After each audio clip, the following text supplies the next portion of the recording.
Hoy en día, con tanta pantalla por todas partes, captar la atención en clase es un auténtico desafío. Pero, ¿y si la solución no fuera algo visual? ¿Y si estuviera en el audio? Pues de eso vamos a hablar hoy, de cómo el podcast se está colando en las aulas como una herramienta pedagógica súper potente. A ver, para empezar hay que tener clara una cosa, una idea que es la base de todo lo que vamos a contar, y que viene directa de la guía de la Universidad de Almería en la que nos basamos. Y es esta: la educación es apasionante y divertida. Con esta idea en mente, que es como el motor de todo esto, arrancamos. Vale, os cuento un poco el plan de viaje. Primero veremos por qué el audio está tan de moda. Después, las ventajas que tiene en clase. Luego nos ponemos prácticos. Cómo montar un podcast paso a paso. Desmontaremos un episodio para ver sus partes. Y para rematar, un caso de éxito que es una pasada. Venga, pues vamos al lío. Empecemos por lo básico. ¿Qué es exactamente un podcast cuando hablamos de educación? Y sobre todo, ¿por qué justo ahora? Vamos a ponerle nombre y apellidos a esta herramienta. La definición es bastante sencilla, la verdad. Para que nos hagamos una idea, es como la radio de toda la vida, pero a la carta. Lo escuchas cuando quieres. Pero ojo, no es solo un archivo de audio y ya está. Es un formato que tiene su propio lenguaje, que bebe mucho de la radio, claro, pero totalmente pensado para el mundo digital de hoy. Y aquí viene una de las claves, para mí, la más potente. Nos da un respiro de las pantallas. Es que estamos todo el día pegados a ellas. El audio no solo ayuda a combatir ese cansancio digital, sino que además hace algo mágico. Dispara la imaginación. Y encima, conecta con los chavales en un formato que ellos ya usan un montón en su día a día. Vale, muy bien. El formato mola, está de moda. Pero ¿qué aporta de verdad en el aula? ¿Qué se aprende con esto? Vamos a ver ahora cómo todo esto se convierte en ventajas educativas de las de verdad, de las que se notan. Y es que fijaos bien en la lista. Lo potente de esto es que no se trata solo de aprenderse la lección de turno. ¿Qué va? Se trabajan un montón de habilidades que son clave para la vida. Aprender a buscarse la vida investigando, a currar en equipo, a discutir y llegar a acuerdos y, por supuesto, a hablar en público y a escribir mejor. Y aquí está el cambio de chip total.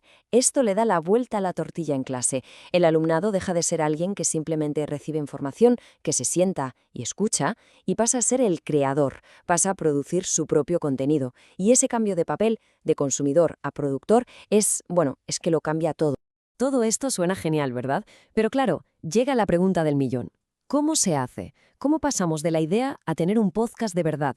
Pues la buena noticia es que no hay que inventar la rueda. Ya hay un método claro y probado para hacerlo paso a paso.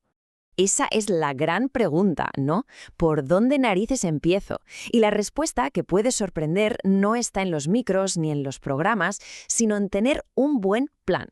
Y este es el plan, el método que han desarrollado en la Universidad de Almería. Son 7 pasos, como veis, un proceso súper completo. Se empieza formando equipos, luego un tallercito para aprender lo básico, se investiga, se escribe el guión, después se practica, se graba y, súper importante, al final se escucha todo en clase y se comenta. Todo está conectado.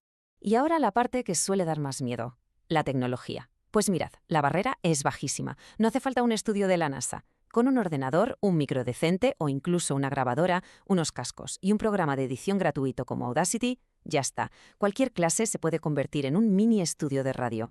Muy bien, ya tenemos el plan y las herramientas. Ahora vamos a meternos en la cocina.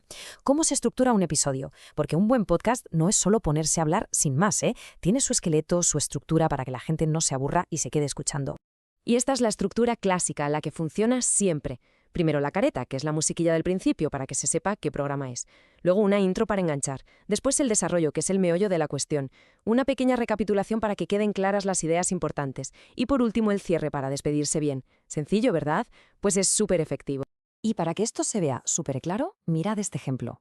Es un guión doble. A la izquierda, el guión literario, o sea, lo que dicen los locutores, el texto, y a la derecha, el guión técnico, la música que suena, los efectos de sonido, todo. Cuando juntas las dos cosas es cuando la magia ocurre, cuando un simple texto se convierte en una historia que te atrapa por el oído. Hemos visto la teoría, el cómo se hace, pero la pregunta es, ¿y esto en el mundo real funciona? ¿Da resultados? Pues sí, y para demostrarlo vamos a ver un caso práctico que es una auténtica pasada y que demuestra el potencial que tiene todo esto. Fijaos, en la Universidad de Almería empezaron a usar esto como una actividad en algunas clases, pero la cosa gustó tanto, que se les fue de las manos para bien. Acabó convirtiéndose en un fiestón para toda la universidad, un evento que demostró que la idea entusiasmaba por igual a estudiantes y a profes. Y ojo al dato, que se dice pronto. En 5 años, más de 1000 estudiantes han pasado por esta experiencia. Y de todos esos trabajos, 84 podcasts llegaron a la fase final, a presentarse en el festival. 84. Es una barbaridad y demuestra un nivel de compromiso y una calidad que ya querrían muchos profesionales. Y la guinda del pastel fue esto: crear un festival de podcast. Un evento solo para mostrar y celebrar lo que habían creado los propios estudiantes. Y esto es súper importante, porque de repente su trabajo ya no era solo para sacar una nota, sino que tenía un público de verdad, un propósito real. Pero es que la cosa fue a más. El impacto traspasó las paredes de la universidad. La idea ha servido de inspiración para colaborar con universidades de Ecuador, por ejemplo, e incluso ha llevado a algunos estudiantes a grabar sus podcasts en los estudios del Parlamento Europeo. Casi nada. Así que, en resumen, el cambio es este que vemos.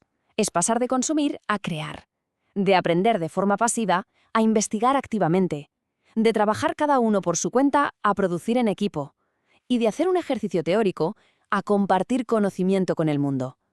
El podcast es la chispa que enciende todo este cambio. Y acabamos con una pregunta abierta, que es más bien una invitación a imaginar. ¿Qué serían capaces de crear con el sonido quienes hoy aprenden en las aulas?